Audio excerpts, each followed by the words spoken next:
नमस्कार मंडळी, welcome back to my channel. Ganeshotsav जवळ आलाय आणि त्यामुळेच आज आपण गणपती बाप्पाच्या नैवेद्यासाठी 6 प्रकारचे पौष्टिक मोदक बघणार आहोत। चला तर मग लवकर रेसिपी बघूया।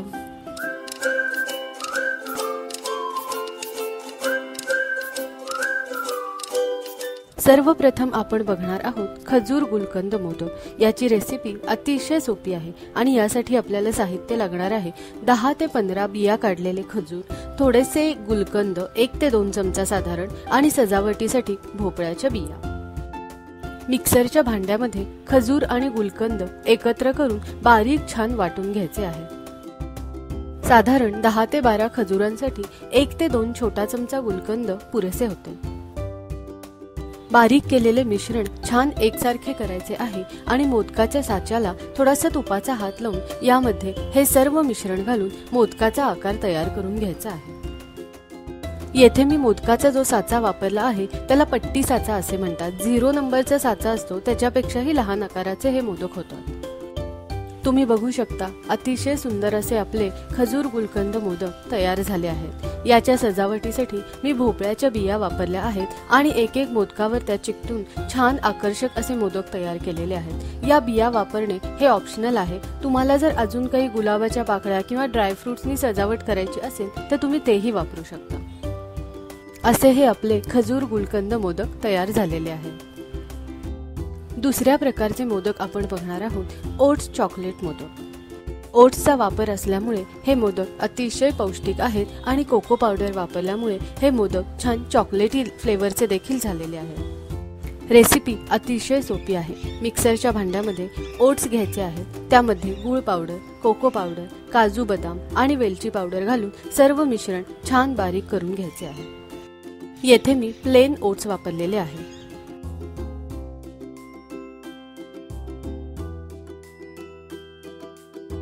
बारीक झालेल्या मिश्रणामध्ये 1 ते 2 चमचे दूध किंवा 1 ते 2 चमचे तूप वापरून मिश्रणाचा छानसा गोळा तयार करून घ्यायचा आहे। मिश्रण चिकट झाल्यास थोडासा तुपाचा हात लावायचा आहे आणि नंतर मोदक साच्याला देखील तुपाचा हात लावून हे मिश्रण मोदक साच्यामध्ये भरायचे आहे आणि मोदक तयार करून घ्यायचे आहे।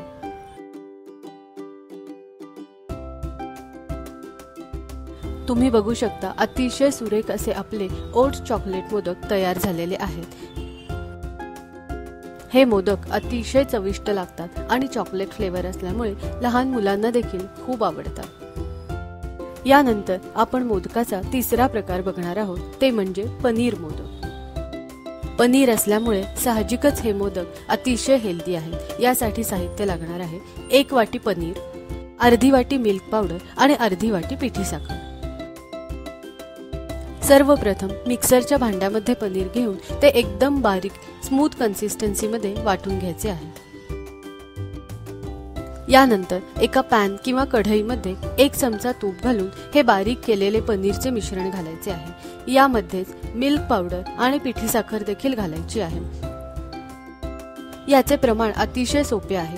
1 वाटी पनीर असेल तर अर्धी वाटी मिल्क पावडर आणि अर्धी वाटी पिठी साखर घ्यायची आहे। सर्व मिश्रण छान एकजीव करून घ्यायचे आहे। सुरुवातीला मिश्रण थोडेसे पातळ होते व जसजसा वेळ वाढत जाईल तसतसा मिश्रण सुट्टे होण्यास सुरुवात होते।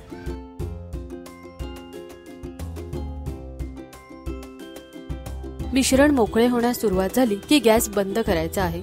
गॅस जास्ती वेळ चालू ठेवला तर पनीर चुई होते आणि रबरी होते। एका प्लेटमध्ये हे मिश्रण काढून थंड होण्यासाठी ठेवायचे आहे।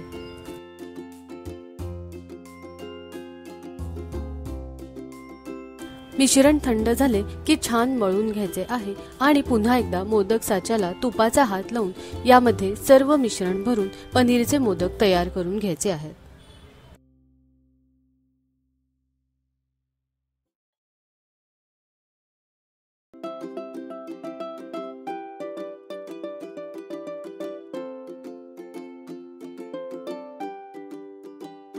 तुम्ही बघू शकता अतिशय सुंदर असे पनीर मोदक तयार झालेले आहेत। तयार झालेले मोदक एका प्लेटमध्ये काढून घ्यायचे आहेत आणि वरून त्याला केशरच्या काड्यांनी सजावट करायची आहे। केशरची सजावट ही पूर्णतः ऑप्शनल आहे, पण तुमची इच्छा असल्यास तुम्ही गुलाब पाकळ्या किंवा ड्रायफ्रुट्स वापरूनही या मोदकांची सजावट करू शकता। पनीरचे हे मोदक मिठाईच्या दुकानांमध्ये मिळणाऱ्या मलई मोदकासारखे लागतात आणि त्यामुळे अजिबात कळत नाही की हे पनीरचे मोदक बनवलेले आहे। अशा प्रकारे गणपती बाप्पासाठी आपले पनीरचे मोदक देखील तयार झाले आहे। यानंतर आपण मोदकाचा चौथा प्रकार बघणार आहोत। हा देखील पनीरचाच मोदक आहे, पण यामध्ये आपण केशर आणि ड्रायफ्रुट्स घालून केशर ड्रायफ्रुट्स पनीर मोदक करणार आहोत।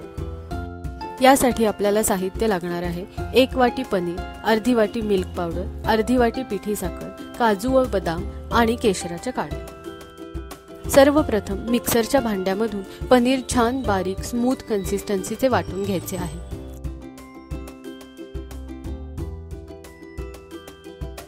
पॅन मध्ये किंवा कढईमध्ये 1 चमचा साजूक तूप घालून यामध्ये पनीरचे मिश्रण, मिल्क पावडर आणि पिठी साखर घालायची आहे। सर्व मिश्रण छान एकजीव करायचे आहे आणि मिश्रण कोरडे होईपर्यंत परतायचे आहे। मिश्रण कोरडे व्हायला लागले की गॅस बंद करायचा आहे।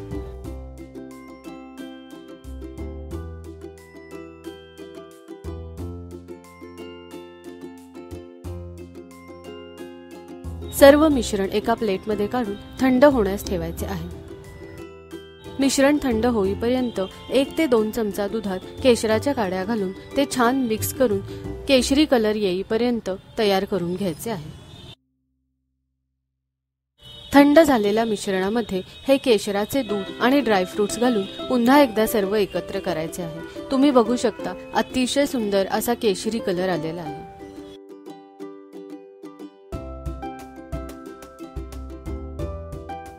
मोदकाच्या साच्याला तुपाचा हात लावून यामध्ये सर्व मिश्रण भरायचे आहे आणि तुम्ही बघू शकता आपले केशर ड्रायफ्रुट्स पनीर मोदक तयार झालेले आहेत।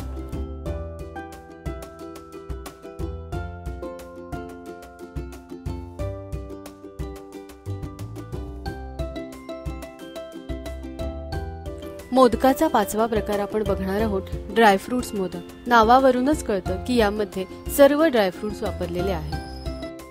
यासाठी आपल्याला साहित्य लागणार आहे 15 ते 20 बिया काढलेले खजूर, 5 ते 6 सुके अंजीर आणि ड्रायफ्रुटची भरड। सर्वप्रथम मिक्सरच्या भांड्यामध्ये खजूर आणि अंजीर घेऊन ते छान बारीक वाटून घ्यायचे आहे। एका पॅन किंवा कढईमध्ये 1 चमचा साजूक तूप घेऊन त्यामध्ये हे मिश्रण घालायचे आहे आणि सर्व छान परतून घ्यायचे आहे। परतल्यावर या मिश्रणाचा एक गोळा तयार होतो। नंतर यामध्ये ड्रायफ्रुट्सची भरड घालायची आहे आणि मिश्रण पुन्हा एकदा एकजीव करायचे आहे। येथे मी ड्रायफ्रुट्समध्ये काजू आणि बदाम वापरले आहेत। तुम्हाला पिस्ता वापरायचा असेल तर तुम्ही पिस्त्याचा देखील वापर करू शकता। मिश्रण छान एकजीव झाले की गॅस बंद करायचा आहे आणि हे मिश्रण थंड करण्यास ठेवायचे आहे। मोदक साच्याला तुपाचा हात लावून थंड झालेले हे मिश्रण भरायचे आहे आणि सर्व मोदक तयार करून घ्यायचे आहे। या मोदकांमध्ये आपण ड्रायफ्रुटच्या भरडीऐवजी ड्रायफ्रुटची पावडरही वापरू शकता।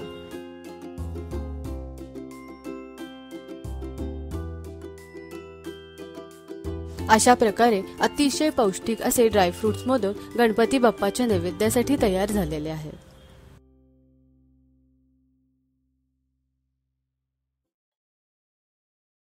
यानंतर आपण मोदकाचा शेवटचा आणि 6वा प्रकार बघणार आहोत, तो म्हणजे चॉकलेट बदाम मोदक। यासाठी आपल्याला साहित्य लागणार आहे 10 ते 12 बिया काढलेले खजूर, थोडेसे बदाम, व्हॅनिला इसेन्स आणि कोको पावडर।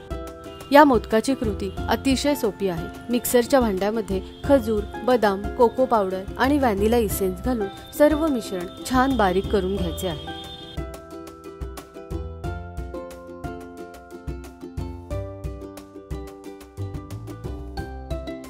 मोदकाच्या साच्याला तुपाचा हात लावून त्यामध्ये बारीक केलेले हे सर्व मिश्रण भरायचे आहे आणि साच्यामधून सर्व मोदक तयार करून घ्यायचे आहे।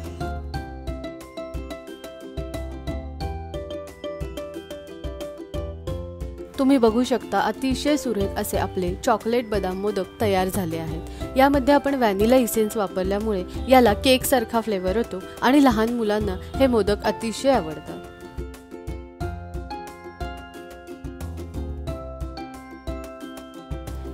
या सर्व मोदकांमध्ये फक्त पनीरचे मोदक सोडले तर बाकी सर्व मोदकांमध्ये आपण कुठेही साखरेचा वापर केलेला नाहीये आणि सर्व पौष्टिक घटक वापरलेले आहेत। त्यामुळे हे सर्व प्रकारचे मोदक हे अतिशय पौष्टिक आहेत।